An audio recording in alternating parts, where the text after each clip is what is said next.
Shakib Al Hasan Pakistan super লিগের দ্বিতীয় কোয়ালিফায়ারে ব্যাটে বলে ছিলেন পুরোপুরি ফ্লপ। তবে তার বাজে রাতে আলো কেড়ে নিলেন তার স্বদেশী রিশাদ হোসেন, তুলে নিলেন 3 উইকেট। আর তাতেই ইসলামাবাদ ইউনাইটেডকে উড়িয়ে দিয়েছে লাহোর কালান্দার্স। 95 রানের বিশাল এক জয় নিয়ে পা রেখেছে ফাইনালে। টসে জিতে ব্যাট করতে নেমে লাহোর বড় পুঁজি পায়।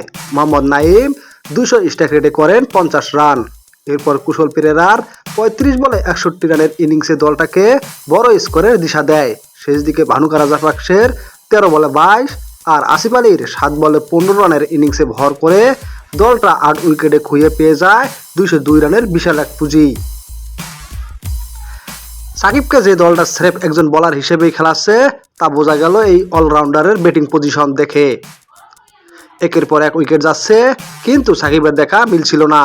অবশেষে 6 উইকেট পতনের পর অষ্টম ও শেষ স্বীকৃত ব্যাটার হিসেবে তাকে উইকেটে পাঠায় লাহোর।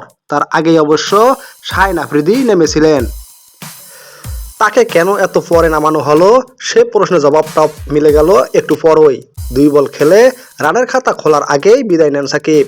লাহোরের হয়ে এর আগে যখন ব্যাট করতে নেমেছিলেন গ্রুপ পর্বের ম্যাচে পেশোয়ার জলমের বিপক্ষে, সে ম্যাচেও রানের খাতাটা খুলতে পারেননি বাংলাদেশি এই সাবেক অলরাউন্ডার।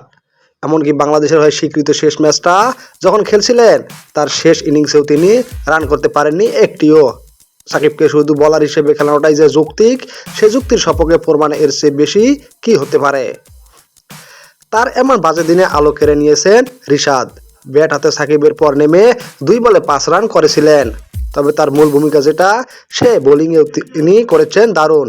3 ওভারে 34 রান দিয়েছেন বটে, তবে সালমান আলী আগা, শাদাব খান আর জমিন ইসামের উইকেট তুলে নিয়ে অধিনায়কের চাওয়া পূরণ করেছেন ভালোভাবেই।